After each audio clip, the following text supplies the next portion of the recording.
ขึ้นมาบัดนี้ก็เตรียมตัวเนาะพี่น้องเนาะเตรียมตัวจะไปส่งพอแขกไปสวรรค์พี่น้องเอ้ยลูกเต้าก็บวชพระบวชนางขาวนำเนาะพี่น้อง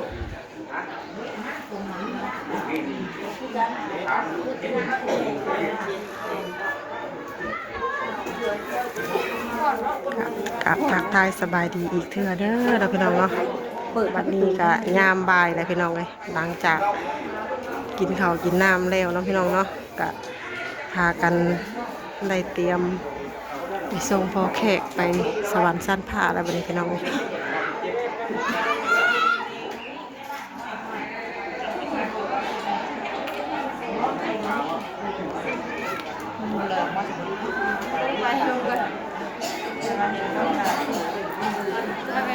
นางขาวกับลายแล้วก็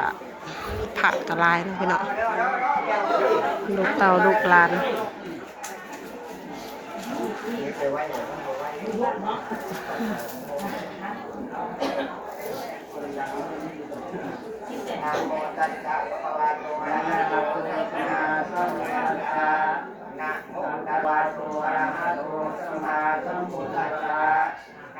มีพระเจ้าบวชจันทร์วาสิทธิ์เนาะลูกชายโจสิทธิ์คนกับมีลูกชาย2 คนอยู่แล้วเนาะ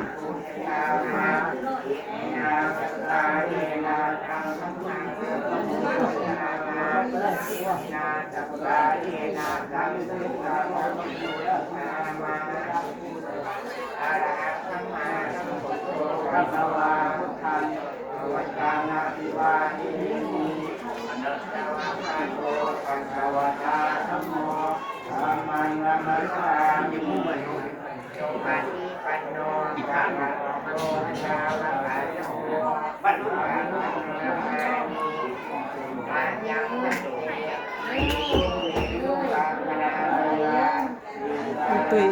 ยนางขาอันอ้อยเนาะเห็นแล้วทุกเว้นนะอยู่นี่ได้ยินเสียงเราเลยเห็นจังเป็นเราหายอะไรแล้วอดหายเราอะไรวะอยู่เป็นตุยคือผมก็บัดเอาไปอ้าววะอยู่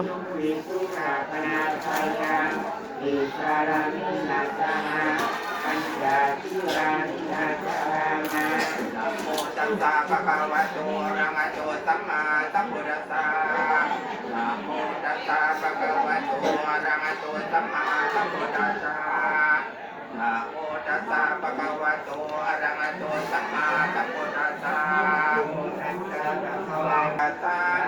ยัมปิสังฆังสรณังคัจฉามิวะติยัมปิสังฆังสรณังคัจฉามิสังฆังสรณังคัจฉามิสรณะธรรมนังติสาปานาติปะทาเวรมณีสิกขาปะทังสมาธิยามิติปะทาเวรมณีสิกขาปะทังสมาธิยามิอาทินนาคนะเวรมณีสิกขาปะทังสมาธิยามิอาคนะเวรมณีสิกขาปะทังสมาธิยามิกามิสุวิชาจาราเวรมณีสิกขาปะทังสมาธิยามิพี่น้องเนาะบัดนี้กะเดี๋ยวลงไปเบิ่งข้างล่างพี่น้องเนาะบัดเนาะดูเทิงพี่กะฮอดพี่น้องเลยเดี๋ยวลงไปหาเลาะเบิ่งทางล่างทางดุมพี่น้องอันนี้ก็ไล่เวลาเนาะพี่น้องเนาะกำลังถอยรถเข้ามา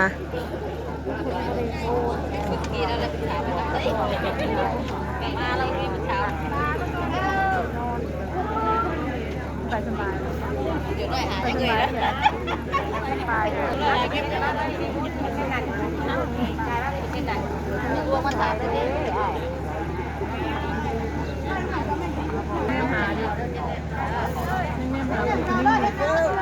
เตรียมตัวพี่น้องเลยบันเตรียมความพร้อม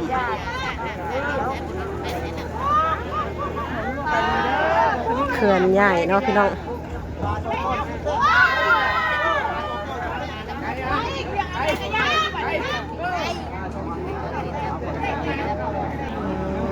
เป็นปันให้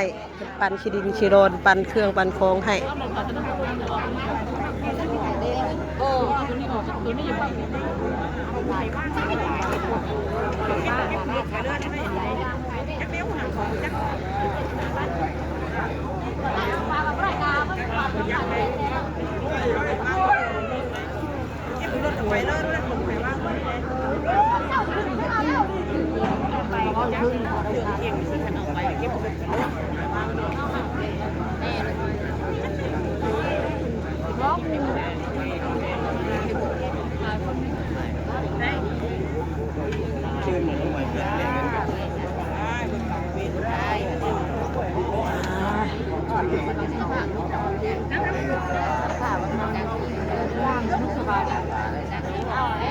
สวัสดีเด้อพอแขกเลยไปสวรรค์ชั้นภาพเด้อ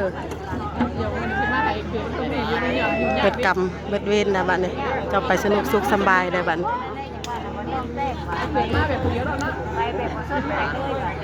โอ้ย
พี่น้องเลยขึ้นมาเบิ่งทางเทิงที่บ้านนี้พี่น้องเลยปัดกวดออกพี่น้องเลยหลังจากเอาไปเรียบร้อยแล้วก็ปัดกวดออกเนาะพี่น้องเนาะบ่ให้มีแนวของแนวค่าให้ไปอยู่บนสนุกสุขสบาย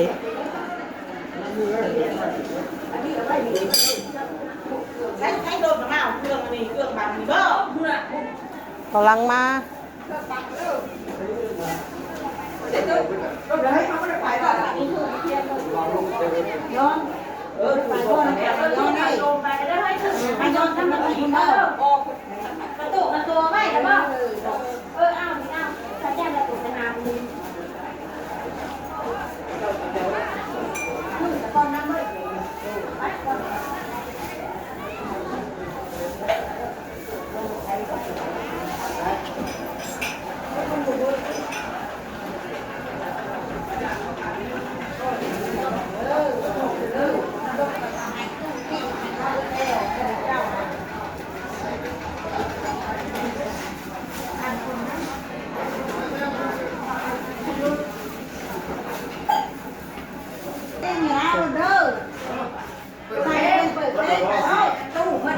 เบิ้ลเราบ่สี่ของเพลงบ่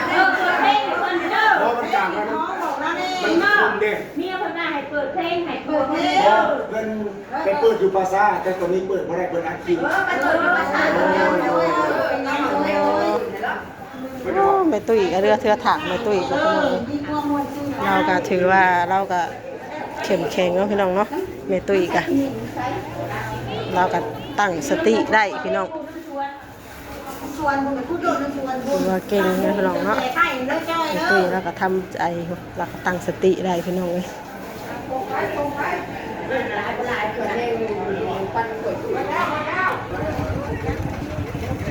เขตคนกับมาหลายเนาะพี่น้องเนาะวันนี้ค่ะ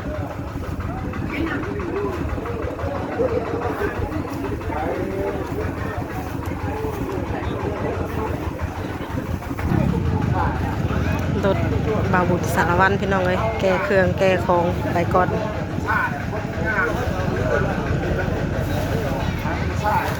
ไปดีเด้อพอแขกเด้อไปอยู่บนสนุกสุขสบายเพิ่นแหละเจ้าไปขึ้นสวรรค์สั้นผ่าเด้อ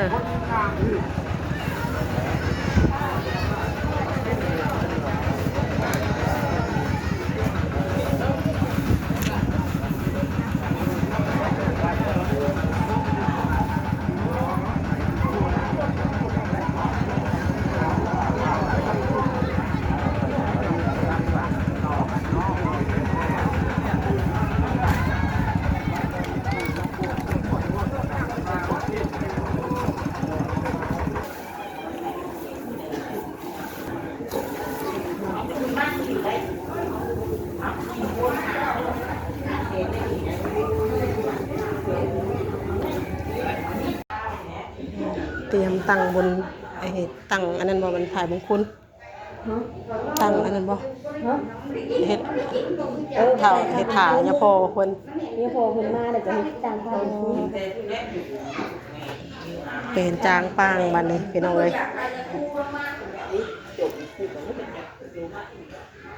เงียบเงาบัดลงโจ๊ก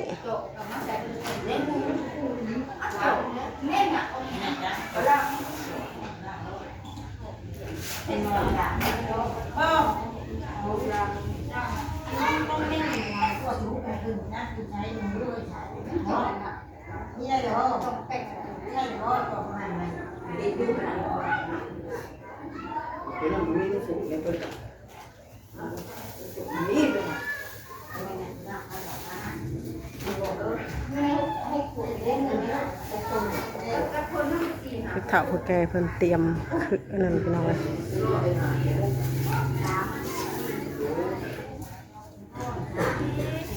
สาน้ำสมปอยบาดนี่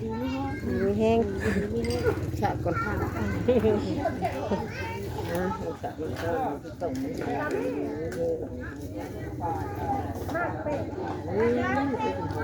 สะน้ำเนสะอยู่ดีมีแห้งความเจ็บปวดใครมาเยี่ยมอายุมันก่อนยืน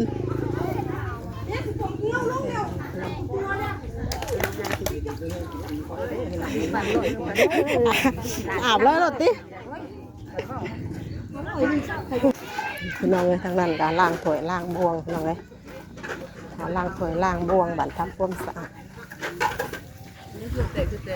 ลูกมาแต่เทิงลงมาแต่เทิงกับห้อนลงมาลุงที่เรายืนช่วยรถอ้าวปัดเพื่อนมีข่าวสารแน่กองพูนอยู่น่ะเฮ้ยกระทะเนาะเรื่องเลยกระทะนี่กันหลายเวียกหน่อยเนาะขวดซีนก็ได้เอามาเฮ็ดอันว่ากะละมังก็ได้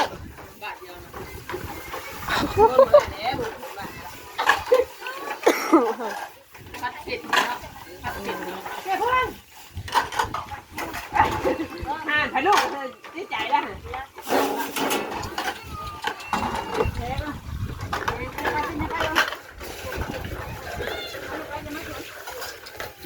เวลาจะให้เจ้าบ่แม่นลูกมาใหญ่นะลูกเมนไป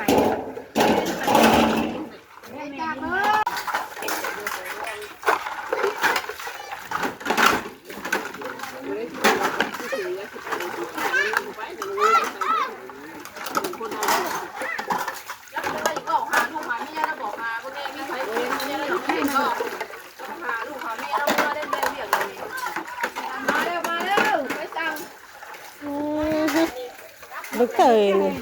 เอาเลยมันมืดเวทนี่เนาะมาส่งเปนมซาเย็นกูอยู่กับเอาเลยสิก็ใช่กับมึงอ่ะสิก็ใช่กันเอาสั่งได้ผลเมื่อสิบ่คนอื่นว่าคนอื่นนี่นี่บุกเก็ตมือในขาแล้วคนไม่ได้จ่ายเงินเขาเลยเนาะมืออะไรบ่ของมอนี่ใส่ไปป้าแล้วตะเบิงนี่เนาะสั่งแล้วยันไปป้าก็ได้ยันมาสิมากลับมากะ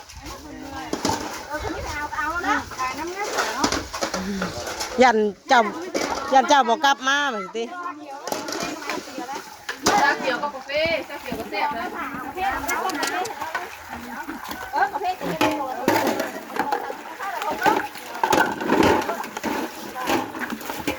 เฮ้ยหลังไหนเลยใบนี่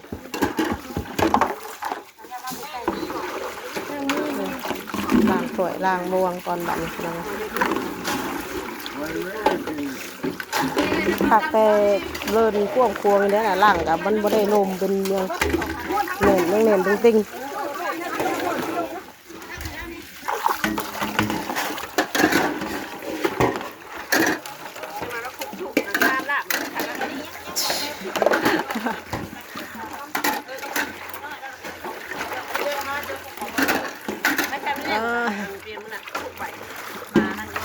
หน่อยโอ้ยเท่ อันนี้รุ่นกลางแม่นบ่รุ่นกลางแม่นบ่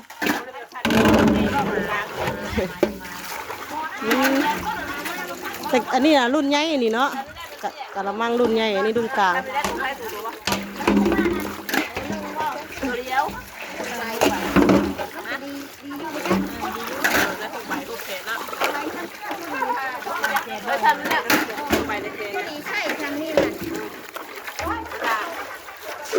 อยากเปลี่ยนเนี่ยนั่นมาเขาเปลี่ยนนี่ว่าจะเอาไปสร้างนิ้วนั่นอุ้มไม่ดอกอะไรลูกมันได้โดนไถไถมันหมกครบมันหางไรเขาย่านยันเขาลูกยันเสียรักอยู่อยู่แล้วเสีย อันนี้ลงกันเลยเว้ยถั่วอันนี้บวง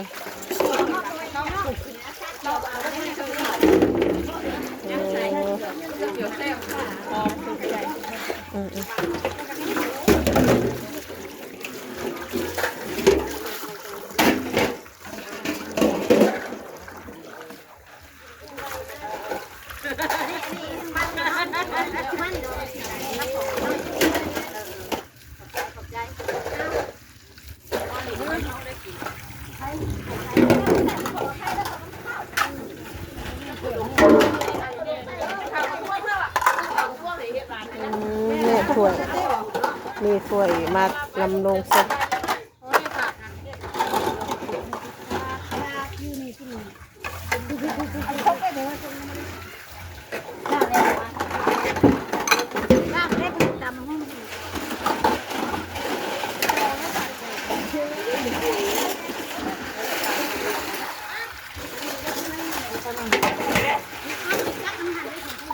ประกาศใส่บวง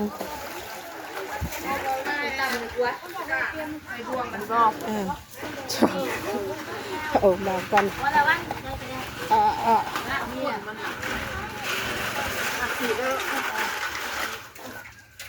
จ้าไปเองเถอะ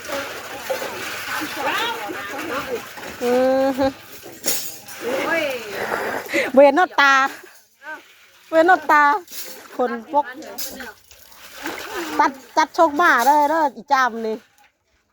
เจ้าเพิ่นได้ยินตัดชงผมมาให้กระทะนี่ก็ได้เลือกกระทะอ่ะใช้หลายอย่างใช้เท่าเอามาพี่เท่ากระตาบุงคนกันได้ดวงคนกันได้น้ำต้มทอดน้ำต้มกันแล้วนี่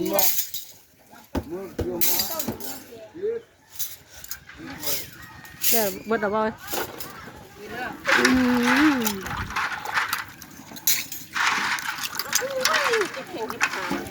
ดูได้เท่านี่โอ้ยากได้ไข่ติด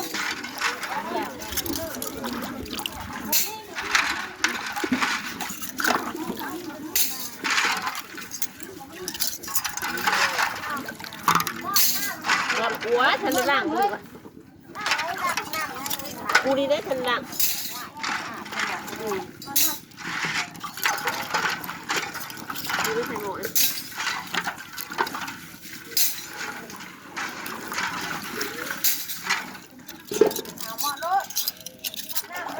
บอกได้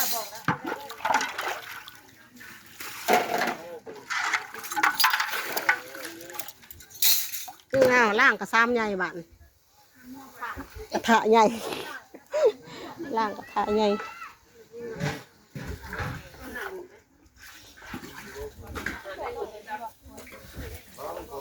แล้วเป็นที่เรียบร้อยเนาะพี่น้องเนาะบ้านเลยเจ้าถ้วยบวงกะละมังทางแตกล่างเป็นที่เรียบร้อยเห็นว่างานนี้ก็ผ่านไปด้วยดีเนาะพี่น้องพี่น้องเลยคลิปนี้ก็สิประมาณจะมีกันเด้อเนาะพี่น้องเนาะเมลวีก็สิขอตัวลาไปก่อนเด้อเนาะที่พอกันในคลิปต่อไปคลิปนี้ก็ขอการทำบาสบายดีสวัสดีทุกคนนะขอให้อยู่ดีมีเฮงเด้อทุกคนเด้อ